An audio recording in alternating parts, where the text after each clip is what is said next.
ఇంకోటన్నా మనకి ఈడికే నీళ్ళు మనకు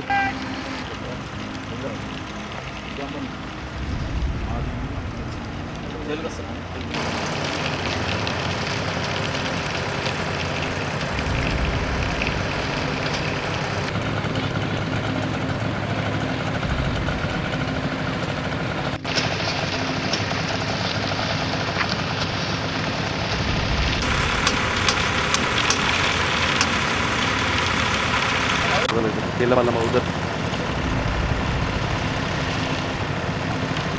ऐसे दूसरे बात करें तो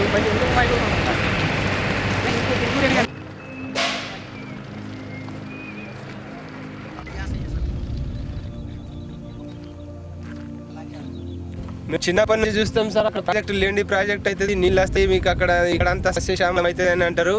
కానీ ఇప్పటి వరకు ఆ ప్రాజెక్టు కంప్లీట్ కాలేదు, అయ్యేటట్టు కూడా ఏం అనిపిస్తలేదు మాకు.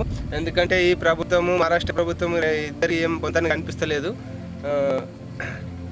కాలువ కింద పోయిన భూముల ఎవరైతే రైతులకు భూములు ఉన్నాయో వాళ్ళకు ప్రభుత్వం 1,00,000 నుంచి 1,50,000 వరకు ఇస్తామని అంటున్నారు. ఇక్కడ మామూలుగా వేరే దగ్గర కొనాలంటే 5 లక్షల వరకు డిమాండ్ ఉన్నది. మరి వాళ్ళ భూమిని కోల్పోయి కూడా డబ్బులు కూడా తక్కువ అంటే ఇక్కడ రైతులు ఎవరు ఒప్పుకోరండి. కనీసం 5 లక్షలు ఇస్తేనే ఒప్పుకుంటారు, లేకపోతే పెద్ద ఆందోళన చేపట్టాల్సి వస్తుంది. లేండి ప్రాజెక్ట్ మీద ఈ ప్రాజెక్ట్ మీద మాకు ఎంతో ఆశలు ఉన్నాయండి. ఇది మొత్తం మెట్ట భూమి. ఈ ప్రాజెక్ట్ నీళ్ళు వస్తే మాకు పంటలు పడతాయని ఆశ ఉన్నది, కానీ నీళ్ళు వచ్చేటట్టు లేవు, మాకు పంటలు పండేటట్టు లేవు, మాకు ఏం ఆశ అనిపిస్తలేదు.